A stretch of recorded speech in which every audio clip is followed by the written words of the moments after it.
So I haven't done this in quite some time, but as I've recalled them, I've shared with you guys stories of a manager that I had several years ago. Not necessarily to call him out for being a bad manager, even though he, as far as I understand, still is, but absolutely was a piece of shit manager.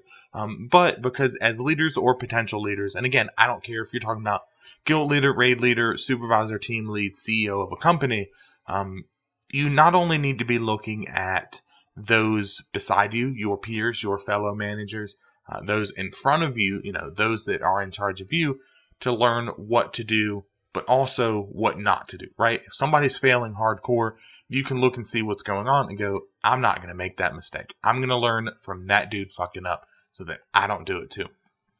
So I want to share a couple of stories with you about this guy, hopefully to make up for lost time. Plus, I think that they're absolutely ridiculous. So the first one here, if we're talking about sharing, is that this guy shared too much. He would do one-on-ones with me and the fellow team leads. There were three of us at the time. Now it's only one manager. Roles kind of been combined, and that's what I fulfill these days. But he would have one-on-ones with his team leads, three of us. And he would share, at least with me, I assume he was doing it with the other two, a lot of very personal information. Things like how much money he was making on an annual basis. Six figures. How much money his fellow peers, his fellow managers on other teams were making. Not six figures. About 40K less than he was making. How he pulled that off, I assume it's because he had experience at a similar company doing a similar job to the role that he fulfilled. The team is a larger team, and I guess he argued pretty damn well, but he was pulling six figures, and he shared with at least myself that he was doing this and how much the rest of the managers were making.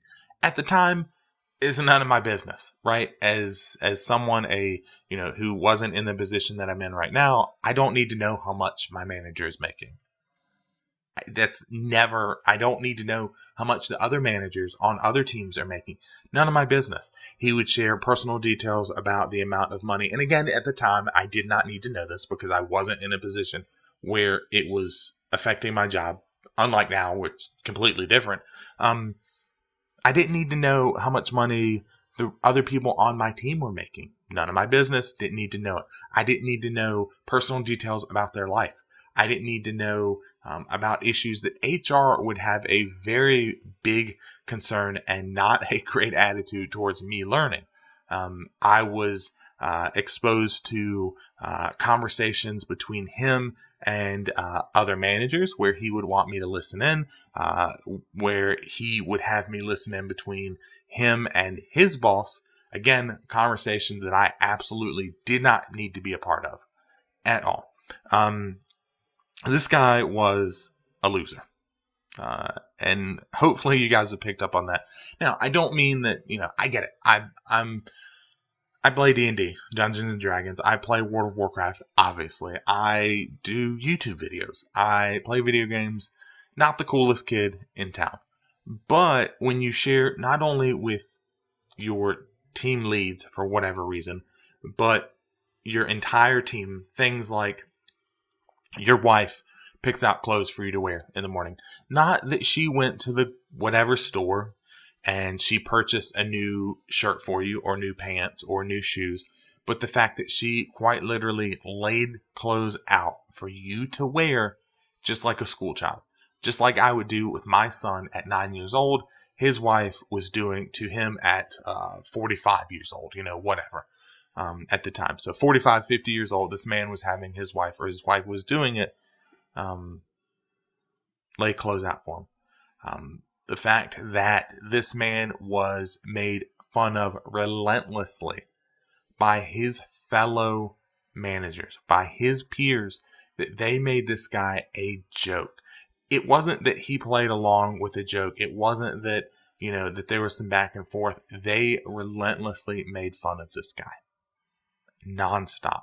And it essentially, it made this atmosphere, it gave this presence from this guy that he was a buffoon, that he had no clue what he was doing, that there was no reason to listen to him, which he only helped by his absolute, I don't even know the word, pitiful performance to the point where he wasn't making decisions for his team. I was.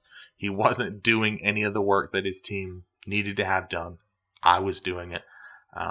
Where this guy was essentially being pranked by all of his peers.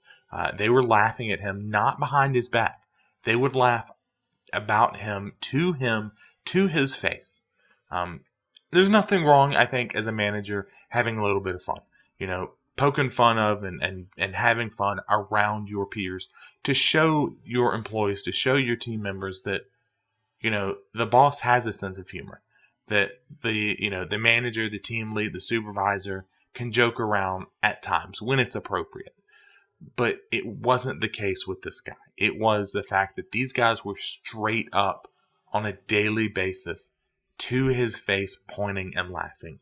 And it was pathetic. It was absolutely pathetic. I mean, this guy could not have been any more of a loser only because he refused to stand up for himself. He allowed this to happen. It wasn't, again, a case of, that he would retaliate and they'd go back and forth. It was a one-sided joke with this guy. And it's really disheartening to have this guy who, again, and I had mentioned this in one of the videos when we were talking about this guy, when we got his resume and we kind of looked at this guy, I was excited. The resume said he was an Army Ranger. I assumed exactly what you would assume as any person, especially a combat Marine, about an Army Ranger. That this guy was going to be gung-ho. He was going to come in and rock it. And, we were going to get shit done. And I was excited. And then this gentleman came in and he was an out of shape loser who got made fun of by his peers because he was too much of a pussy to stand up for himself.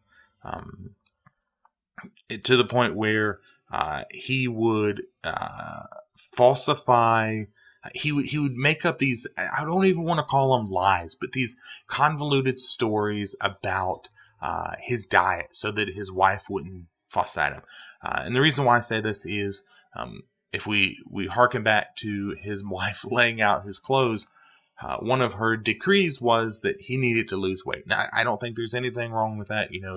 If you find that you are unhealthy or that, your partner is unhealthy and you want to incentivize or encourage them to lose weight and to be a little bit more healthy, cool, man. That's awesome. You should definitely, totally, 100% do it. It's good for you. Stay alive, all that good stuff. So she told him that he would eat salads every day for lunch. That she would impose on him a dietary ritual of eating salads every single day. 5 days a week, salad. You can put whatever you want on it, chicken, carrots, ranch dressing, but you're not going to eat, any of the nasty stuff. You'll eat a salad, okay? Except what he would do was get a slice or two of pizza and throw on top of the salad. It still counted as a salad, right? Because it was on top of lettuce and tomato and all that stuff. And that was his excuse. And we would ask him, what's for lunch? And he would tell us. He would straight up say, oh, I'm having a salad, but I'm putting pizza on it so my wife doesn't know. Dude, you're at work. Your wife doesn't work here. Get a piece of pizza. Tell your wife you wanted a piece of pizza. Like this was the problem with this guy, was that he was a man-child. He could not stand up to himself. And I'm not saying, be the one in the household that doesn't listen. I'm not getting into any of that. It's give and take in any relationship. But if you want a slice of pizza at 50 years old, you're man enough to eat a slice of pizza. And that's, yeah. So that's kind of some of the stories that I remembered. I was thinking about it the other day and I wanted to share it with you guys because it is important as a leader to know what and when to share with your employees, with your team members, with your raid. But there are some things that you need to understand that your members of your team, your raid, whatever, don't need to know. They don't need to know personal information. They don't need to know salary information. They don't need to know, certain HR sensitive items. You need to stand up. You cannot be made a laughingstock, a joke to your peers. Otherwise, the respect that your team members, your raid members, are going to have for you is going to very quickly diminish. And you can't be made a joke where people just learn that you're going to be walked on and it's okay to walk all over you because you won't do anything. Because if your wife can tell you, a stay-at-home wife, a stay-at-home mom can tell you that you need to eat salad instead of pizza, and your excuse that you could completely get away with, or you could stand up to and say, look, I didn't want to do it today, is to make up this convoluted lie where you put pizza on salad so that, and I understand, it sounds ridiculous, but this guy did this shit.